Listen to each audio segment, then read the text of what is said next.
Good morning, welcome to Breakfast with Naga Marchetti and Charlie State. Our headlines today. The US strikes back, killing a member of the Islamic State group in Afghanistan less than 2 days after a deadly attack at Kabul airport.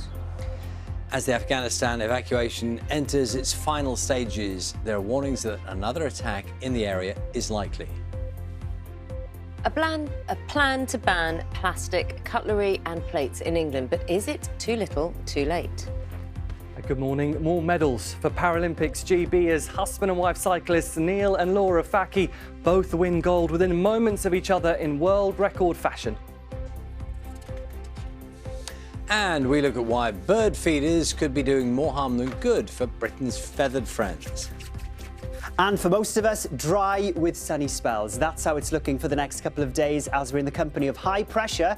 I'll be back with all the details.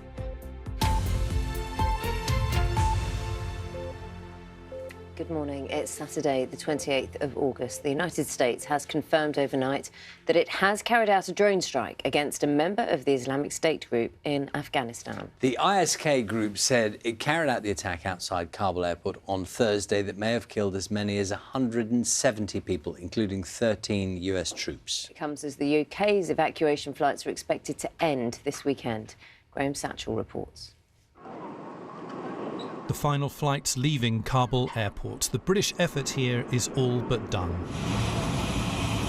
It has been a mammoth logistical operation. In just 2 weeks, more than 14,000 people airlifted by the RAF to safety in the UK. But the Ministry of Defence acknowledges as many as 1,000 former interpreters and other staff will be left behind. We are so worried about our future. I think it's not fair. It's like a betrayal of their own heroes.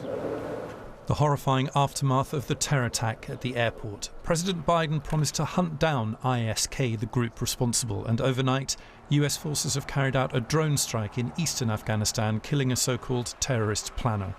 Among those killed in the suicide bombing, London taxi driver Mohammed Niazi, who travelled to Kabul to help his family escape.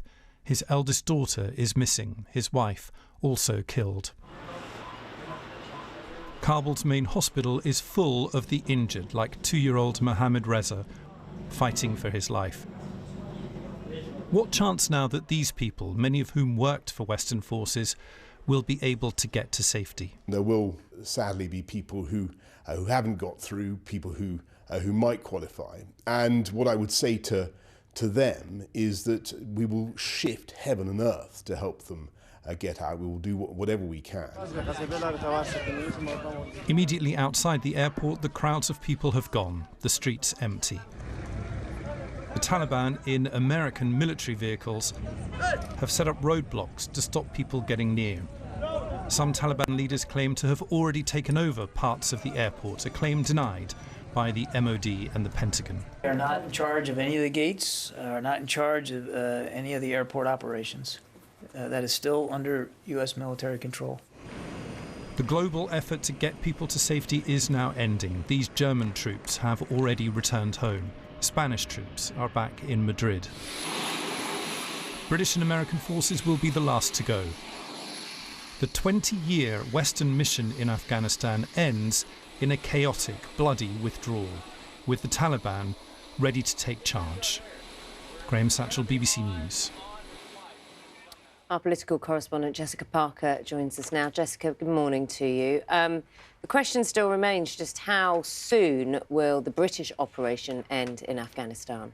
Well, Boris Johnson yesterday was already talking about the operation coming to its final hours. We know the efforts to evacuate civilians from the airport in Kabul were already pretty much over. The focus now on getting those 1,000 British troops out of Afghanistan. That, as we understand it, is underway. I don't think we'll get final confirmation that that has happened until it has happened for security reasons. That's something the Defence Secretary, Ben Wallace, has talked about. But ministers have been at pains to stress that The final withdrawal of UK troops isn't an end to things because, of course, this outstanding issue of those who have been left behind, whether they're Afghans who've worked with UK authorities or indeed British nationals. And there, of course, is the refugee scheme that the government recently announced as well. Ministers wrote to MPs last night about this second phase now in terms of getting people out of Afghanistan, about finding safe passage for those people. But it is pretty clear that a lot of the details are still being worked out at the moment. And of course, as well, it's not yet clear as to what extent the Taliban will cooperate. So there is a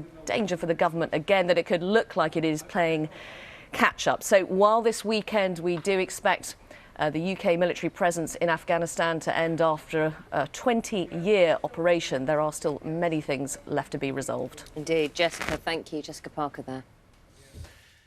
Coronavirus plans for schools in England have been described as a recipe for chaos by education unions who say there will not be enough to prevent a rise in infections.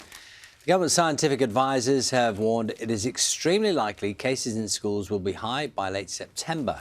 The government said it has updated its advice on how to respond to an outbreak with minimum disruption to education. NHS organisations in England have been told to prepare for a possible decision about whether all 12 to 15-year-olds will be offered a vaccination. No decision has officially been made, but the Joint Committee on Vaccination and Immunisation is continuing to review data on broadening the rollout. The government said it's also continuing to prepare for a booster programme to ensure that those most vulnerable to COVID-19 have their protection against the virus extended ahead of winter.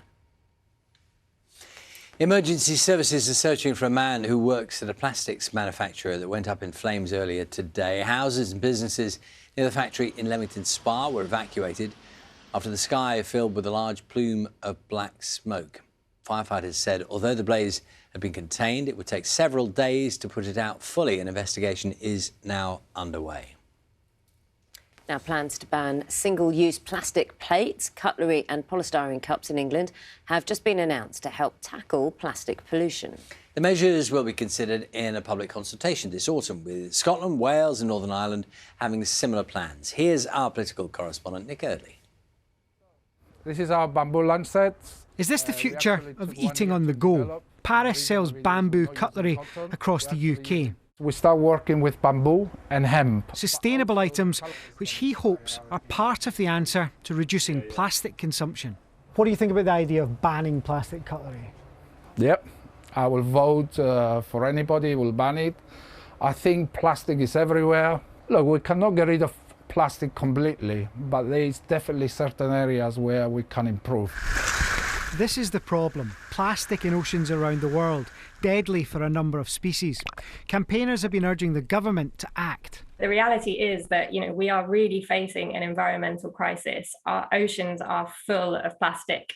They're killing marine life, they're damaging our ecosystems. Banning these items is going to contribute to stopping plastic pollution. We need the government to go much, much, much further. We're facing a plastics crisis and we need to turn off the tap.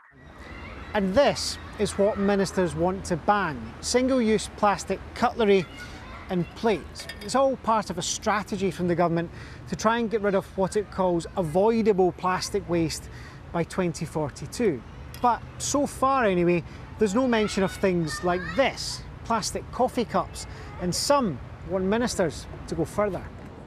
There will now be a consultation, but it could be another 18 months before a ban becomes law.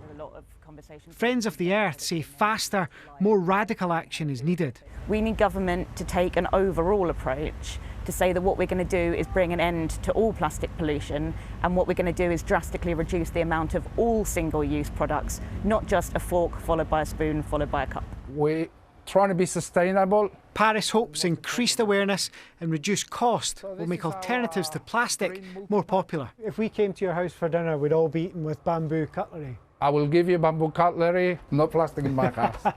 Nick Eardley, BBC News. Now, lots of us enjoy feeding the birds in our gardens, but are we doing more harm than good with bird feeders? There is new evidence suggesting that supplementary feeding could disrupt a delicate ecological balance beyond our windowsills and gardens. Our science correspondent Victoria Gill has the details. a welcome dose of nature on our doorsteps, window ledges and in our gardens. In the UK, we spend more than £250 million every year on food for our feathered friends. But there's a limited number of familiar resident species that eat the thousands of tons of peanuts, seeds and suet that we put out for the birds. And scientists now say that this constant supply of supplementary food could have boosted the population of those species at the expense of others. An ongoing rise in the population of great tits and blue tits, for example, could be costly for some of the birds that we don't often see in our gardens. Our worry as ecologists is that by providing sort of unlimited food for species like blue and great tits, we impact upon the species which compete with blue and great tits. So there are two other species of tits which many people might not have heard of. One's called the marsh tit and another's called the willow tit. And both of them are amongst the fastest declining birds in the UK. And sort of blue and great tits, a species we call dominant species, whereas marsh and willow tit are subordinate species. So basically in sort of battles for food and nest sites, it's the blue and great tits which come out on top. More research is needed to understand whether and where we should be providing extra food for wild birds. In cities, for example, the lack of other natural food sources means that species like house sparrows have come to depend on feeders. But something these scientists say might do more ecological good is if those of us who are lucky enough to have gardens let them grow wild and plant native fruits and berries. Creating our own little piece of habitat, they say, could help provide a haven for many more species than hanging out a bird feeder. Victoria Gill, BBC News.